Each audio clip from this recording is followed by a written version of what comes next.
Hello, VK. ನಿಜವಾಸ್ತು ಚಾನಲ್ಗೆ ಸುಸ್ವಾಗತ. ವೀಕ್ಷಕರಿಗೆ ಶುಭಾಶಯಗಳು. ಈಗಾಗಲೇ ಉತ್ತರ, ಪೂರ್ವ, ಪಶ್ಚಿಮ, ದಕ್ಷಿಣದ ಭಾಗದ ಬಗ್ಗೆ, ಲ್ಯಾಂಡಿಂಗಿನ ತೆಳಗೆ ರೂಮು ಮಾಡುವುದರ ಬಗ್ಗೆ ಕೂಲಂಕುಷವಾಗಿ ತಿಳಿಸಿದ್ದೇನೆ. ಅದೇ ರೀತಿ ಈಗ ಮತ್ತೆ ನಾನು ಪಶ್ಚಿಮದ ಭಾಗದ ಬಗ್ಗೆ ಸವಿಸ್ತಾರವಾಗಿ ಲ್ಯಾಂಡಿಂಗ್ ಎಲ್ಲಿ ಮಾಡಬೇಕು, ಸ್ಟೆಪ್ಗಳನ್ನು ಹೇಗೆ ಮಾಡಬೇಕು ಎಂಬುದರ ಬಗ್ಗೆ ಸವಿಸ್ತಾರವಾಗಿ ಹೇಳುತ್ತೇನೆ. ಸ್ಟೆಪ್ಪಿನ ಕೆಳಗಡೆ ಸಾಮಾನ್ಯವಾಗಿ ಸ್ಥಳದ ಅಭಾವ ಇದ್ದ ಕಾರಣ ಕೆಲವೊಬ್ಬರು ಅಲ್ಲಿ ಒಂದು ಶೌಚಾಲಯದ ಗೃಹವನ್ನು ನಿರ್ಮಿಸುವುದು ಕಣ್ಣಾರೆ ಕಂಡಿದ್ದೇನೆ. ಅದೆಷ್ಟು 100ಕ್ಕೆ 90% ಆ ರೀತಿ ಮನೆಗಳನ್ನು ನಿರ್ಮಾಣ ಮಾಡಿದ್ದಾರೆ. ಅದರ ಬಗ್ಗೆ ಯಾವ ರೀತಿ ತಾವು ಇರಬೇಕೆಂಬುದರ ಬಗ್ಗೆ, ಕಟ್ಟಡ ನಿರ್ಮಾಣ ಮಾಡಬೇಕೆಂಬುದರ ಬಗ್ಗೆ ನಾನು ವಿಸ್ತಾರವಾಗಿ ತಿಳಿಸುತ್ತೇನೆ. ಈಗಾಗಲೇ ತಿಳಿಸಿರುವಂತೆ ದಕ್ಷಿಣದ ಭಾಗದ ಬಗ್ಗೆ ಕೂಲಂಕುಷವಾಗಿ ತಿಳಿಸಿದ್ದೇನೆ. ಈಗ ಪಶ್ಚಿಮದ ಭಾಗದ ಬಗ್ಗೆ ಹೇಳಬೇಕೆಂದರೆ, ಪಶ್ಚಿಮದ ನೈಋತ್ಯದಲ್ಲಿ ಸಾಮಾನ್ಯವಾಗಿ 100ಕ್ಕೆ 90% ಸ್ಟೆಪ್ಗಳನ್ನು ನಿರ್ಮಿಸಿ ಅದರ ತೆಳಭಾಗದಲ್ಲಿ ಶೌಚಾಲಯವನ್ನು ನಿರ್ಮಿಸಿದ್ದು ಕಣ್ಣಾರೆ ಕಂಡಿದ್ದೇನೆ, ನೋಡಿದ್ದೇನೆ. ಆ ಗೃಹಸ್ಥರಲ್ಲಿ ವಾಸಿಸುವವರಿಗೆ ಅದೆಷ್ಟು ತೊಂದರೆ ಅನುಭವಿಸುತ್ತಿದ್ದಾರೆಂದು ಹೇಳಲು ತಿಳಿದು ಅದಕ್ಕೆ ತಾವು ಆ ರೀತಿ ನಿರ್ಮಾಣ ಮಾಡಿದರೆ ಭಾಳ ದೋಷವಾಗುತ್ತದೆ. ಅದಕ್ಕೆ ತಾವು ಅಲ್ಲಿ ನೈಋತ್ಯ ಎಂದರೆ ಭಾಳ ದುಷ್ಪರಿಣಾಮ ಬೀರುವಂಥ ಸ್ಥಳ. ಅದು ಗಂಡು ಸಂತಾನದ ವಿಷಯ. ಆ ಮನೆಯಲ್ಲಿ ಗಂಡು ಮಕ್ಕಳು ವಾಸಿಸುವವರಿಗೆ ಆ ರೀತಿ ಏನಾದರೂ ನಿರ್ಮಾಣವಾಗಿದ್ದರೆ, ಪಾರ್ಶ್ವವಾಯ ಒಂದು ವೇಳೆ ಇಲ್ಲದಿದ್ದರೆ, ಅವನು ಯಾವುದೇ ಅಪರಾಧಿಯಾಗಿ ಜೈಲುವಾಸ ಇಲ್ಲದಿದ್ದರೆ, ಅವನು ಯಾವ ರೀತಿ ಅಂಗಹೀನನಾಗಿ ಯಾವುದೇ ರೀತಿಯ ಗಂಡು ಮಗ ಯಾವುದೇ ದುಶ್ಚಟಗಳಿಗೆ ಈಡಾಗಿ ಮಕ್ಕಳಾದರೆ ವಿದ್ಯಾಭ್ಯಾಸ ಕುಂಠಿತವಾಗುತ್ತದೆ. ಹೆಣ್ಣು ಮಕ್ಕಳಾದರೆ ಅವರಿಗೆ ಭಾಳ ತೊಂದರೆಯಾಗುತ್ತದೆ. ಮನೆಯ ಒಡತಿಗೂ ಭಾಳ ತೊಂದರೆಯಾಗುತ್ತದೆ. ಇದು ಒಬ್ಬ ಮನೆಯ ಒಡೆಯನಿಗೆ ತೊಂದರೆಯಾದರೆ ಒಡತಿಗೆ 100ಕ್ಕೆ 90% ಆದಂತೆ. ಅದೇ ರೀತಿ ಆ ಕುಟುಂಬ ಅಲ್ಲಿ ಸೌಖ್ಯದಿಂದ ವಾಸಿಸುವುದಕ್ಕೆ ಅಸಾಧ್ಯವಾದ ಮಾತು. ಅದಕ್ಕೆ ತಾವು ಪಶ್ಚಿಮದ ನೈಋತ್ಯ ಭಾಗದಲ್ಲಿ ತಾವೇನಾದರೂ ಟಾಯ್ಲೆಟ್ಟು, ರೂಮು ಏನಾದರೂ ನಿರ್ಮಿಸಿಕೊಳ್ಳಬೇಕೆಂದರೆ ಬಹಳ ಗಂಭೀರವಾದ ಸಮಸ್ಯೆ. ನಾನು ಮುಂದೆ ಹೇಳುವಂತೆ ರೀತಿ ನಿರ್ಮಾಣ ಮಾಡಿಕೊಳ್ಳಬೇಕೆಂದು ನಾನು ಹೇಳುತ್ತಿದ್ದೇನೆ. ಯಾವ ರೀತಿ ಅಂತಂದರೆ, ಪಶ್ಚಿಮದ ನೈಋತ್ಯ ಭಾಗದಲ್ಲಿ ತಾವು ಲ್ಯಾಂಡಿಂಗ್ ಏರುವುದಕ್ಕೆ ಮಾಡಿಕೊಂಡಿದ್ದೇ ಆದರೆ ಅಲ್ಲಿ ಅದರ ತೆಳಗಡೆ ಸೆಪ್ಟಿಕ್ ಟ್ಯಾಂಕ್, ಇದು ಶೌಚಾಲಯವನ್ನು ನಿರ್ಮಿಸಿದ್ದೇ ಆದರೆ ದಕ್ಷಿಣ ಭಾಗಕ್ಕೆ, ಅಂದರೆ ತಾವು ಲ್ಯಾಂಡಿಂಗ್ ತಿರುಗುವುದು ಮುಖ್ಯ ಮನೆಯ ಸ್ಲಾಬಿಗೆ ತಾಕುವ ಅಲ್ಲಿ ಲ್ಯಾಂಡಿಂಗ್ ತಿರುಗಬೇಕೆಂದು ಹೇಳುತ್ತೇನೆ. ಭಾಳ ಎಚ್ಚರಿಕೆಯಿಂದ ನೋಡಿ. ತಾವು ಸ್ಟೆಪ್ ಏರುವ ಕಾಲಕ್ಕೆ ಲ್ಯಾಂಡಿಂಗು ನಿಂಟಲ್ ಲೆವೆಲ್ಗೆ ಸಾಮಾನ್ಯವಾಗಿ ತಿರುವುದಕ್ಕೆ ಉತ್ತರ ಪೂರ್ವದಲ್ಲಿ ಬರುತ್ತದೆ. ನಿಂಟಲ್ ಲೆವೆಲ್ಗೆ ಲ್ಯಾಂಡಿಂಗು ನಿರ್ಮಿಸಿಕೊಂಡು ಅಲ್ಲಿಂದ ಮತ್ತೆ ಸ್ಟೆಪ್ಗಳನ್ನು ನಿರ್ಮಿಸುವುದು ಉತ್ತರ ಪೂರ್ವದಲ್ಲಿ ನಡೆಯುತ್ತದೆ. ಆದರೆ ದಕ್ಷಿಣ ಮತ್ತು ಪಶ್ಚಿಮದಲ್ಲಿ ಆ ರೀತಿ ಬರುವುದಿಲ್ಲ.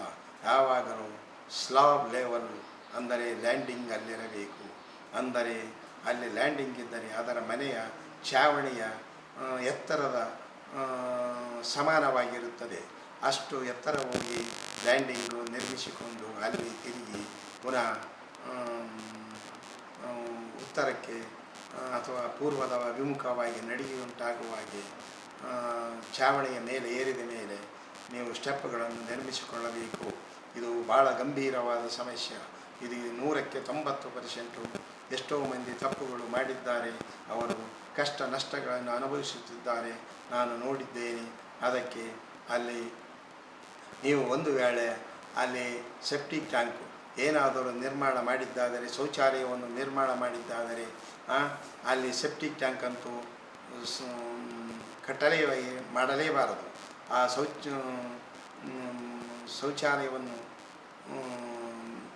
ಸೆಪ್ಟಿಕ್ ಟ್ಯಾಂಕನ್ನು ತೆಗೆದುಕೊಂಡು ಉತ್ತರ ಮತ್ತು ಪೂರ್ವ ಭಾಗದ ಮಧ್ಯಭಾಗದಲ್ಲಿ ತಂದು ಸೆಪ್ಟಿಕ್ ಟ್ಯಾಂಕ್ ನಿರ್ಮಾಣ ಮಾಡಿಕೊಳ್ಳಬೇಕು. ಭಾಳ ಎಚ್ಚರಿಕೆ ವಹಿಸಬೇಕು. ಅಲ್ಲಿ ಮಾತ್ರ ಸೆಪ್ಟಿಕ್ ಟ್ಯಾಂಕ್ ಇರಬಾರದು. ಒಂದು ವೇಳೆ ಇದ್ದದ್ದಾದರೆ ಆ ಕುಟುಂಬವು ಸರ್ವನಾಶದೊಂದಿಗೆ ಹೋಗುತ್ತದೆ. ಇದು ಭಾಳ ಎಚ್ಚರಿಕೆಯಿಂದ ತಿಳಿದುಕೊಳ್ಳಬೇಕು. ಯಾವಾಗ ಬರ್ತದೆ ಕೆಟ್ಟದೊಂದು ಯಾರಿಗೆ ಗೊತ್ತಿರುವುದಿಲ್ಲ. ಅವರವರ ಅನುಕೂಲಕ್ಕೆ ದುತ್ತೆಂದು ಬಿದ್ದು ಇಡೀ ಮನೆಯು ಒಂದು ಹೇಳುವುದಕ್ಕೆ ಬಾರದೆ ಹಾಗೆ ದುತ್ತೆಂದು ಕೆಡವಿ ಬಿಡುತ್ತದೆ.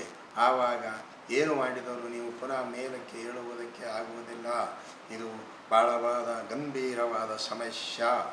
ಅದಕ್ಕೆ ನೀವು ಪಶ್ಚಿಮದ ನೈಋತ್ಯ ಭಾಗದಲ್ಲಿ ಲ್ಯಾಂಡಿಂಗ್ ತಿರುವುದು ಮೇಲ್ಛಾವಣಿಯ ಮಟ್ಟಕ್ಕೆ ಇರಬೇಕೆಂದು ನಾನು ವಿಸ್ತಾರವಾಗಿ ಹೇಳುತ್ತಿದ್ದೇನೆ. ಅದರ ತೆಳಭಾಗದಲ್ಲಿ ನೀವು ಶೌಚಾಲಯ ಗೃಹವನ್ನು ನಿರ್ಮಿಸಿದ್ದಾದರೆ ಸರಿ, ಅಲ್ಲಂತೂ ಸೆಪ್ಟಿಕ್ ಟ್ಯಾಂಕು ಅದರ ಕೆಳಗಡೆ ಬರುವುದೇ ಇಲ್ಲ. ಭಾಳ ಎಚ್ಚರಿಕೆ ವಹಿಸಿ ಅದನ್ನು ತಂದು ಸೆಪ್ಟಿಕ್ ಟ್ಯಾಂಕು ಉತ್ತರದಲ್ಲೂ ಪೂರ್ವದಲ್ಲೂ ಪೂರ್ವಾರ್ಧದಲ್ಲೂ ಉತ್ತರಾರ್ಧದಲ್ಲೂ ತಾವು ಮಾಡಿಕೊಂಡು ನಿರ್ಮಾಣ ಮಾಡಿಕೊಂಡಿದ್ದಾದರೆ ಎಲ್ಲ ದೋಷವೂ ಇರುವುದಿಲ್ಲ. ಹಾಗೂ ಅದೇ ರೀತಿ ದಕ್ಷಿಣ ನೈಋತ್ಯದಲ್ಲಿ ತಾವು ಸ್ಟೆಪ್ಗಳನ್ನು ನಿರ್ಮಾಣ ಮಾಡಿದರೆ ಅದು ಭಾಳ ದೋಷ ಉಂಟಾಗುತ್ತದೆ ಎಂದು ಹೇಳಿದ್ದೇನಲ್ಲ. ಅದೇ ರೀತಿ ಪಶ್ಚಿಮದ ವಾಯುಭಾಗದಲ್ಲಿ, ಅಂದರೆ ಪಶ್ಚಿಮದ ಭಾಗದಲ್ಲಿ ಲ್ಯಾಂಡಿಂಗ್ ಸಿಟ್ಔಟ್ ವಸಾರೆ ಮಾಡಿಕೊಳ್ಳಬೇಕು. ಸಿಟ್ಔಟು ಲ್ಯಾಂಡಿಂಗು ಸಿಟ್ಔಟು ಪಡಸಾಲೆ ವಸಾರೆ ಈ ರೀತಿ ಅನ್ನುತ್ತಿದ್ದಾರೆ. ಅದನ್ನು ಪಶ್ಚಿಮದ ನೈಋತ್ಯ ಭಾಗದಲ್ಲಿ ನೀವು ಸ್ಟೆಪ್ಗಳನ್ನು ನಿರ್ಮಿಸಿರುತ್ತಾರಲ್ಲ, ಅದು ಎಷ್ಟು ಮನೆಯಿಂದ ಉದ್ದ ಹೋಗಿದೆಯೋ ಅದೇ ಉದ್ದಳತೆಯ ಪ್ರಕಾರ ಪಶ್ಚಿಮ ವಾಯುದಲ್ಲಿ ನೀವು ಮತ್ತೆ ಒಂದು ವಸಾರವನ್ನು, ಒಂದು ಪಡಸಾಲೆಯನ್ನು, ಒಂದು ಸಿಟ್ಔಟನ್ನು ನಿರ್ಮಿಸಿಕೊಂಡು ಅದಕ್ಕೆ ಒಂದು 2 ಪಿಲ್ಲಾರನ್ನು ಹಾಕಿ ಅದರ ಉದ್ದಳತೆಗೆ ಸಮಾನವಾಗಿ ಬರುವಂತೆ ಮಾಡಿದರೆ ಆವಾಗ ನೀವು ನೈಋತ್ಯ ಭಾಗದಲ್ಲಿ ಕಟ್ಟಿದ ಮನೆಯು ದೋಷಮುಕ್ತವಾಗುತ್ತದೆಂದು ನಾನು ಕೂಲಂಕುಷವಾಗಿ ಹೇಳುತ್ತೇನೆ. ಬಹಳ ಬಹಳ ಗಂಭೀರವಾದ ವಿಷಯ. ಅದೆಷ್ಟೋ ಮನೆಗಳಲ್ಲಿ ಈ ರೀತಿ ತಪ್ಪುಗಳು ಇದ್ದಾವೆ.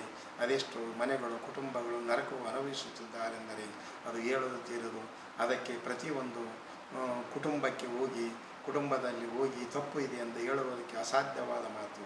ಅದಕ್ಕೆ ನಾನು ಪ್ರತಿ ದಿವಸ ಪ್ರತಿಯೊಂದು ವಿಡಿಯೋಗಳನ್ನು ಬಿಡುಗಡೆ ಮಾಡುತ್ತಿದ್ದೇನೆ. ತಾವು ಚೆನ್ನಾಗಿ ನೋಡಿ ತಿಳಿದುಕೊಂಡು ವಾಸ್ತುವಿನ ಅನುಗುಣವಾಗಿ ತಮ್ಮ ಮನೆಗಳಲ್ಲಿ ಏನಾದರೂ ಕೆಟ್ಟಿದ ಮನೆಗಳಲ್ಲಿ ತೊಂದರೆ ಇದ್ದರೆ ಪುನರ್ ನಿರ್ಮಾಣ ಮಾಡಿಕೊಂಡು ಸುಖ ಜೀವನವಾಗಿ ಇರುತ್ತೀರೆಂದು ಆಶಿಸುತ್ತೇನೆ. ಅದಕ್ಕೆ ನಮ್ಮ ವಿಡಿಯೋಗೆ ಲೈಕ್ ಮಾಡಿ, ಬೆಲ್ ಐಕಾನ್ ಒತ್ತಿ ಸಬ್ಸ್ಕ್ರೈಬ್ ಮಾಡಿ. ಪುನಃ ಸಬ್ಸ್ಕ್ರೈಬ್ ಮಾಡಿದರೆ ಪುನಃ ತಮಗೆ ವಿಡಿಯೋ ಬಂದು ತಲುಪುತ್ತದೆ. ಮುಂದಿನ ವಿಡಿಯೋಗಳು ಯಾವ ರೀತಿ ಇರುತ್ತವೆ ಎಂಬುದು ಮುಖ್ಯವಾಗಿ ನಾನು ಹೇಳುತ್ತೇನೆ. ಆಗ ನಿಮಗೆ ಪ್ರತಿ ವಿಡಿಯೋ ನಿಮಗೆ ತಲುಪುತ್ತದೆ. ಹಾಗೂ ಇದರ ಬಗ್ಗೆ ನಿಮಗೆ ಏನಾದರೂ ಮಾಹಿತಿ ಬೇಕಿದ್ದರೆ ಕಾಮೆಂಟ್ಸ್ ಮುಖಾಂತರ ತಿಳಿಸಿ, ನಾನು ತಮಗೆ ಉಚಿತವಾಗಿ ಹೇಳುತ್ತೇನೆ. ಉಚಿತವಾಗಿ ತಮಗೆ ನಮ್ಮ ವಾಟ್ಸಪ್ ನಂಬರಿಗೆ ಕಾಲ್ ಮಾಡಿದ್ದಾದರೆ ತಮ್ಮ ಮನೆಯ ನಕ್ಷೆಯನ್ನು ಇತರಾದಿಗಳನ್ನು ನನಗೆ ಹಾಕಿದ್ದೇ ಆದರೆ ನಾನು ಏನು ಮಾಡುತ್ತೇನೆಂದರೆ ಅದರ ಬಗ್ಗೆ ಕೂಲಂಕುಷವಾಗಿ ಯಾವುದು ತಪ್ಪು ತಡೆ ಇದೆ ಅಂತಂದು ಉಚಿತವಾಗಿ ತಮಗೆ ತಿಳಿಸುತ್ತೇನೆ. ಹಾಗೂ ತಮ್ಮ ಅಕ್ಕಪಕ್ಕದ ಮನೆಯವರಾಗಲಿ, ನಿಮ್ಮ ಬಂಧು ಬಾಂಧವರಾಗಲಿ, ಮನೆಗಳು ಯಾವ ರೀತಿ ಈ ರೀತಿ ತಪ್ಪುಗಳು ಇದ್ದರೆ ನೀವು ಅವರಿಗೆ ಈ ವಿಡಿಯೋವನ್ನು ಶೇರ್ ಮಾಡಿ. ಒಂದು ವೇಳೆ ಹೊಸ ಮನೆಯನ್ನು ಕಟ್ಟುತ್ತಿದ್ದರೆ ಮುಂದೆ ಪ್ರಾರಂಭದಲ್ಲೇ ಈ ರೀತಿಯನ್ನು ನಿರ್ಮಿಸಿಕೊಂಡರೆ ಯಾವ ದೋಷವೂ ತಗಲುವುದಿಲ್ಲ. ಒಂದು ವೇಳೆ ನೀವು ಕಟ್ಟಿದ್ದೇ ಆದರೆ ಅದಕ್ಕೆ ದೋಷದಿಂದ ಇರುತ್ತೀರಿ. ಈ ದೋಷಮುಕ್ತವಾಗಬೇಕಾದರೆ ನಾನು ಈಗಾಗಲೇ ಹೇಳಿದಂತೆ ವಿಡಿಯೋದಲ್ಲಿ ಹೇಳಿದಂತೆ